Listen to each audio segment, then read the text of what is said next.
Ce soir, dans notre séquence ping-pong, je reçois Patrick Rambaud de l'Académie Goncourt. Il va répondre à une critique de Thierry Saucet, qui dirige le service d'information du gouvernement, à propos de son dernier ouvrage, troisième chronique du règne de Nicolas Ier. C'est, comme d'habitude, chez Grasset. Patrick Rambaud, bonsoir. Bonsoir. Alors, je vais quand même vous présenter pour ceux qui débarqueraient de Mars ou d'ailleurs et qui ne connaîtraient pas, quoi. Bien sûr, alors vous avez dans la dynastie napoléonienne, il y aura eu la bataille, prix Goncourt, ça a été votre Napoléon Ier. Après, il neigeait, votre Napoléon II. Puis le Chaboté, votre Bonaparte Ier. Et là, vous faites votre Nicolas Ier, troisième volet. Alors, la crainte avec ce goût des dynasties, là, si vous n'avez pas peur de vouloir écrire une suite, c'est prévu et marqué à la fin, et de devoir voter pour Nicolas Sarkozy pour qu'il soit réélu et que la saga continue. Mais il est fou. Bah, pas du tout. Non, d'abord, j'en ai fait un. En pensant dès le début, dès le jour de l'élection, j'étais pas bien. Oui. Je l'ai vu arriver sur l'écran. Et je me dis, il faut faire quelque chose. Je me suis dit, faisons un livre. Et j'ai pensé à la cour de Ribot, dans le Canard enchaîné en 1960. Je me dis, il faut faire ça, une satire sur la cour. Bon, ça s'y prête, toutes les caricatures sont en place, allons-y.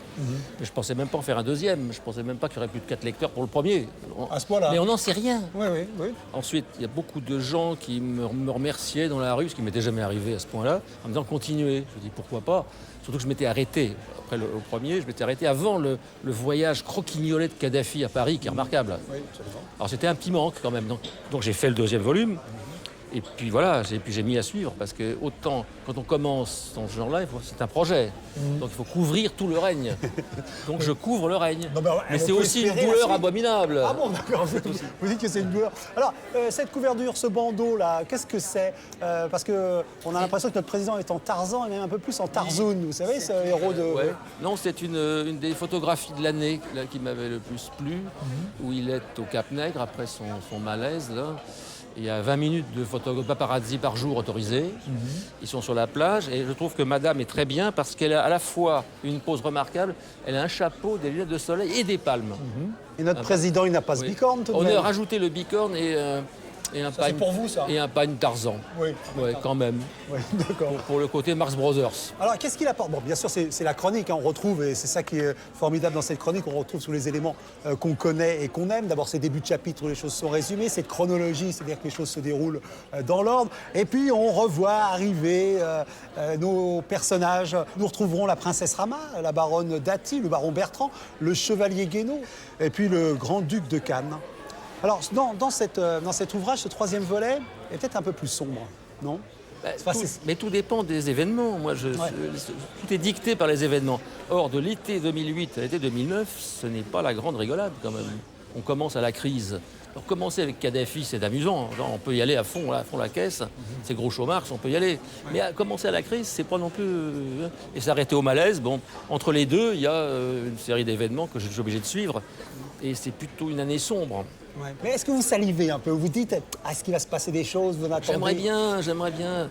Moi, par exemple, d'un point de vue purement romanesque, si la comtesse Bruni pouvait se tirer avant la fin du 4e volume, ça serait très bien pour une fin de 4e volume. Faire rebondir un peu les choses. Rebondir les choses. Bon, alors voyons voir un peu ce que Thierry Saucet, qui dirige donc le service d'information du gouvernement, comment il a lu votre livre. D'accord. J'appuie. Là, c'est moi qui appuie. Hein. Bonsoir, monsieur. Bonsoir.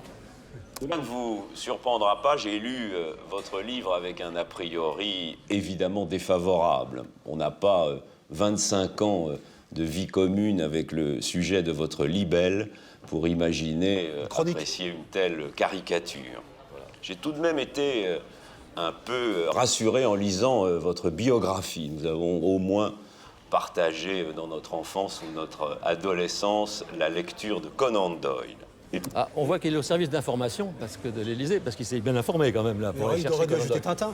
Oui, il aurait dû rajouter Tintin. Puis j'ai tout de suite déchanté en regardant la couverture de cet ouvrage, de très mauvais goût. C'est curieux d'ailleurs, comme le marketing que vous dénoncez quand il s'agit du prince ou des autres en général n'a de secret ni pour vous, ni pour votre éditeur. Comme disait le général de Gaulle, le ragoût, ça fait vendre. Je dois bien reconnaître que vous êtes incontestablement très créatif, principalement pour les qualificatifs du prince. Certes, la plupart sont critiques, mirobolants, gigotants, survoltés, suffocants, etc. Mais il y en a tout de même un certain nombre pour lesquels vous laissez aller votre plume vers une étonnante tolérance, inventif, vaillant, hardi. On voit qu'il fait semblant de ne rien comprendre. C'est admirable, parce que si je dis notre admirable souverain, c'est quand même pour me foutre de sa gueule. Soyons clairs. Soyons clairs, ça dépend du reste de la phrase. Mais là, il essaye de trouver un petit truc, c'est normal, c'est son boulot. oui, c'est son travail. C'est son boulot. Pétillant, vigoureux. Comme quoi, vous voyez, sur certains sujets, malgré votre bonne volonté évidente, il est probablement difficile d'être entièrement négatif. C'est pour essayer de récupérer, c'est une méthode pour essayer de récupérer le type qui n'a pas dit ça. Mais il y a du talent argumentatif. Oui, mais on connaît le principe. Donc, J'ai vite compris, en poursuivant, bah oui. que je devais me placer dans cette catégorie que vous dénoncez, celle des courtisans, que le prince, selon vous, considère comme les légumes de son potager, juste faits pour la soupe. C'est une anecdote que l'on m'a relatée, c'est une histoire qui courait à l'Élysée, l'histoire des légumes. Sa Majesté est en train de déjeuner avec quelques-uns de ses ministres, et on lui demande « Que voudrez-vous pour le déjeuner ?» Il dit « un steak ».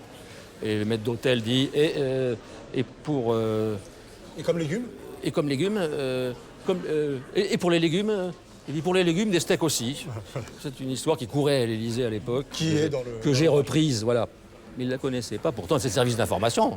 Ah bah, dis donc. Du haut de votre grandeur, vous voici bien dans cet amalgame qui fait peut-être des succès en librairie, mais permet tous les faux procès et les pires excès. Et cela empire encore lorsque vous faites au fil des pages le portrait satirique du prince. Il est un homme sans vision, sans culture, préférant Thierry Lafronde à nos grands classiques, sans connaissance de l'histoire, de la géographie, de l'économie. C'est même pas que Lehman Brothers est une banque à l'origine de la crise financière. Je laisse chacun. Lehman Brothers, le passage, si je puis me permettre, Ouais. Le passage concernant Lehman Brothers, alors ça commence le 15 septembre, pour tout le monde, ça a commencé ce 15 septembre. Le chevalier de Guénaud entra en jubilant dans le bureau impérial. J'avais raison, sire, dit-il, en se raclant la gorge. L'aristocratie financière meurt de ses turpitudes. Tu te calmes et tu t'expliques, c'est notre président qui parle. Lehman Brothers vient de tomber. Ça fait mal. C'est l'une des plus puissantes banques en Amérique. C'est-à-dire zéro ruiné, plus de joujoux, des milliards envolés, pire que Merrill Lynch l'année dernière. Vous vous en souvenez? Plus de 2 milliards de pertes. Je m'en souviens, non. C'est la crise. Elle va gagner le monde puisque le monde est mangé par l'aristocratie financière. Et quand ça se détricote là-bas, ça vient chez nous. L'horreur est mondiale. Pour la première fois, le capitalisme joueur est pervers. Il doit être puni. Et c'est là qu'on va désigner donc les coupables de la crise. Il faut trouver à chaque fois une méthode pour ne pas se répéter, pour essayer de prendre d'autres formes. Et oui, c'est de la mise en scène en fait. Chacun, y compris les plus rudes adversaires du prince, juger de la crédibilité de ses arguments. En tout cas, si vous pensez que tout cela doit faire sens et n'est pas seulement pour faire rire. Vous n'économisez d'ailleurs pas votre mépris, tant pour vous, les nécessiteux sont nombreux. Tout le monde y passe, les ministres, les conseillers, les soldats en Afghanistan considérés comme des brutes, la droite et aussi la gauche. C'est d'ailleurs ainsi qu'au fil des pages, outre un peu d'ennui, on passe de votre outrance à notre gêne. Et c'est peut... Si j'ai pu le gêner, déjà, c'est un bon point, si je puis dire. Bon, mais c'est vrai que la droite, la gauche aussi en prend, mais pas la gauche, des personnages. Je suis obligé de faire une comparaison entre l'archiduchesse des Charentes et Sa Majesté. Oui, absolument. C'est le même personnage. Donc là, évidemment, ce n'est pas la gauche que je critique ou dont je me moque, c'est de cette Ségolène. Peut-être, au fond, le véritable axe de votre livre, du populisme à l'état pur. Ça, c'est gonflé. Ah bah oui, ben là, Ça, c'est gonflé. pour en arriver là. Alors, populisme. C'est eux qui font le parti populaire, les jeunes populaires. Ce qui est admirable, qui est assez gonflé aussi. Alors, il semble dire que vous vous moquez du peuple, un peu. Oui. Alors que c'est lui qui s'en moque. Contre tout ce qui s'engage, contre tout ce qui dirige, contre tout ce qui gouverne, contre toutes celles et tous ceux qui sont élus par le peuple. Par le peuple. George Bush aussi était élu 2 fois par le peuple. Ça ne veut rien dire. Et puis moi, je suis de gauche, c'est vrai, mais tendance Léo Ferré. Donc voilà, quoi, c'est tout. Vous doutez un peu de la démocratie de temps en temps? Oui, j'ai des doutes quand je vois George Bush élu 2 fois. Je voudrais pas que ça nous arrive. Peuple d'ailleurs que vous n'épargnez pas, Voilà. en passant de l'insolence pour le prince au mépris pour ses sujets. Aucun mépris pour les sujets. Mais c'est normal qu'ils disent ça. Les ouvriers et les modestes qui, selon vous, sont plus faciles à berner. Ce populisme littéraire est, selon votre éditeur, une cruelle et désopilante critique. Mais cruelle, au fond, pour qui? Pas tellement pour le prince et ceux qui l'entourent. Vous savez, la République en a vu d'autres et des bien pires. Peut-être, au fond, pour vous. Si je ne me trompe, vous avez avoué que l'élection de 2007 vous avait abattu. Vous n'êtes peut-être pas encore remis. C'est vrai. Dépression? Il veut dire que vous êtes encore en dépression totale. post-électorale. C'est possible. De cette dépression, issue pourtant de la plus pure exigence démocratique, qui aurait là, au fond, comme une sorte de thérapie, vous en prendre au prince et au peuple qu'il a élu. Et cela, Pour marquer la confusion. Hein, le prince et le peuple qu'il a élu. C'est admirable, hein, comme... Ah, voilà, maintenant, il y a une superposition des images. C'est pareil, c'est de la même façon, Ségolène croit qu'elle a eu 17,5 millions de gens qui l'ont suivi. Alors que dans les 17 millions, il y a un gros paquet qui ne voulait pas de l'autre. C'est pareil, tout ça sont des trucs. va d'ailleurs peut-être prendre du temps, puisque à la fin de l'ouvrage, j'ai vu que vous aviez mis à suivre. Alors, ce sera évidemment ma question pour finir au fond de vous. Est-ce que vous espérez secrètement un autre mandat pour continuer à exploiter le filon du prince?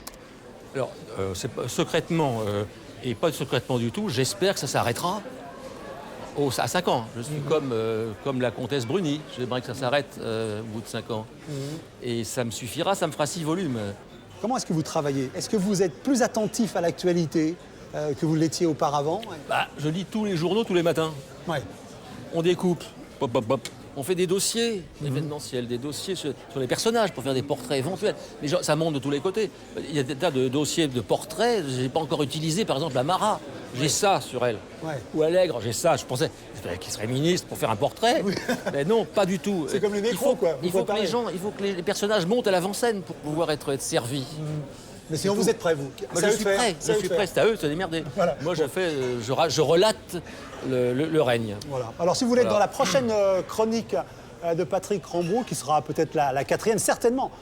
Mais en tout cas, nous en sommes à la 3e chronique du règne de Nicolas Ier chez Grasset. Patrick, bon. À janvier prochain. À janvier prochain. Bien sûr.